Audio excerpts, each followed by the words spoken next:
I actually, to be honest, never really imagined I would do this on the vlog.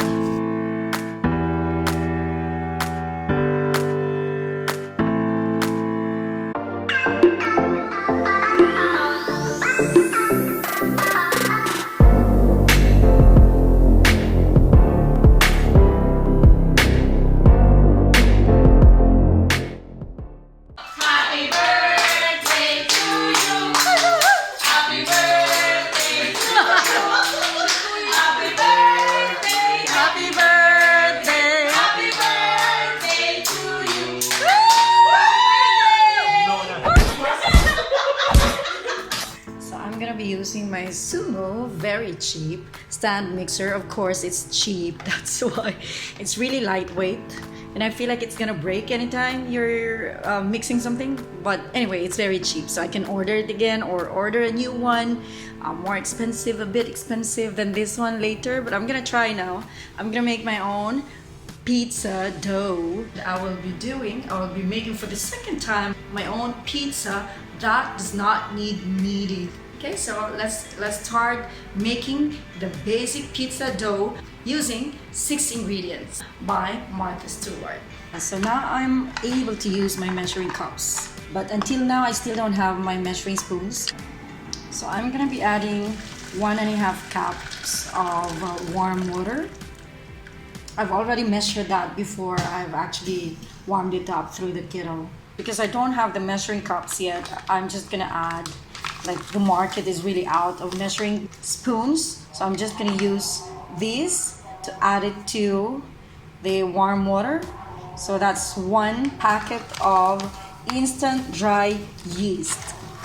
Let's see what happens now that we poured in our yeast. So we're gonna let the dry yeast sit for about 5 minutes with the lukewarm water. Now we're gonna have to add 4 cups of pizza mix flour. If there's no stock available of pizza mix in the market, you can use the regular flour. And then we're supposed to add 2 teaspoons of sugar, then add 2 teaspoons of salt. That's a 2nd teaspoon. And the 6th ingredient is this 1/4 cup of canola oil. Well, you can use a regular oil. And since we have all the ingredients on the bowl already, we're gonna try and use this mixer to mix all the ingredients really well to create that dough for us. I hope it doesn't break and make a mess. So I'm just gonna try and help it mix itself. I'm so concerned about it. It's so thin. Okay, it's making the right dough now. Alright, so we're done with our pizza dough. No kneading. I'm just kind of emphasizing that I don't have to knead this later. I'm gonna have this cover this with a clean wrap at room temperature for an hour. But I'm sure it's gonna stay there for about 2 hours. So the more that you give this time to rise, to double the size, it's better. After 2 hours, this is what our dough looks like. It has risen and multiplied into 2 its size.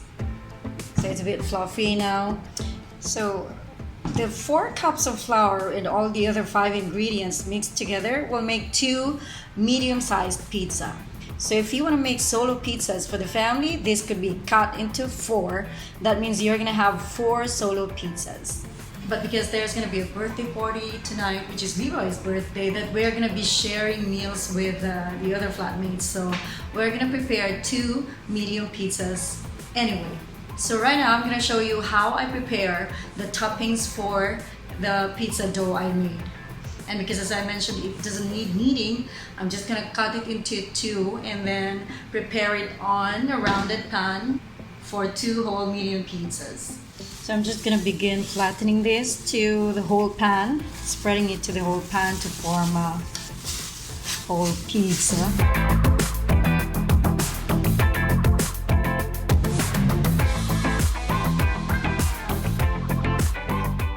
On my first time doing this, I was also bothered by how, the pizzas look like a perfect circle. But don't worry about that, because eventually in the oven, this would be formed like a perfect circled pizza. So don't worry about that. Of course, the pan, before I put the dough to the pan, it doesn't stick really well because I've smothered the pan with a bit of oil. And if you're happy with the dough now, you can start putting your toppings. We're just gonna use the regular tomato paste. Spread it across the circle. You may put as much tomato paste you want. It's the same taste actually. The spaghetti sauce, and it's a Filipino style for. This is the one we use for spaghettis and the normal sweetened spaghettis, Filipino style. I actually, to be honest, never really imagined I would do this on the vlog. I couldn't imagine myself cooking something, preparing something like this. But I guess this is what really COVID did to a lot of people nowadays. Learning how to cook, learning to make beautiful desserts, beautiful pastries, and making a business out of it. So for my toppings, I like it really meaty. So here I have, just for the sake of coloring, I like to play with colors. So that's a red bell pepper, this is a green one, this is pineapple with the big chunks. Actually, it's already half of the size of the chunks that I got from the supermarket, but it's still big. But anyway, I have here pork bacon. This is a huge macaroni part, so all I did is like cut them into pieces like this, and this is the mortadella. So now we're gonna start putting the meat to our pizza dough that's already varnished with tomato paste. I want to start with mortadella. I'm gonna try to spread it evenly on the sides. It's always nice to have it really stacked with so much meat in it.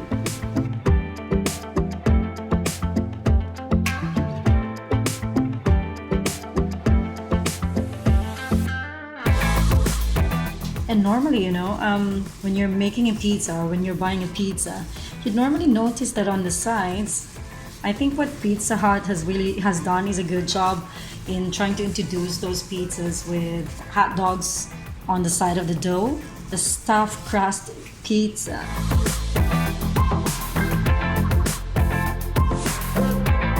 Now for colors, I'm gonna add the green bell pepper and the red bell pepper. So see, it's very colorful. We're already having the pineapple in yellow, and of course we have a red meat sauce.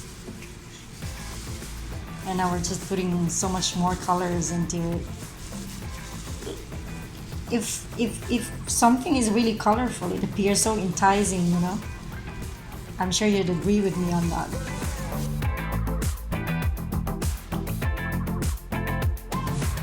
The colors, or how it appears, how beautifully it's done or it looks like, make me decide on purchasing the item. I'm not sure if many of you can relate to that, but that's how I decide on buying something that I don't really know. Sometimes an item that I don't know or haven't used or haven't really eaten, it's like a deciding factor for me. If it's packaged really well, if it looks really nicely done, I judge the taste by that as well. So I'm done with my toppings, and I'm just gonna set this aside and put it on the oven. The oven should be at least 500 degrees, and that should be within 12 minutes. And before I forget, I'm just gonna add my mozzarella cheese.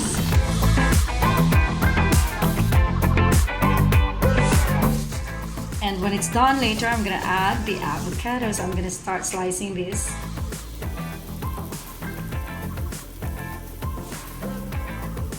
After 10 minutes, I took it out just so I could add some more mozzarella on top of it, because I like it cheesy and melting later.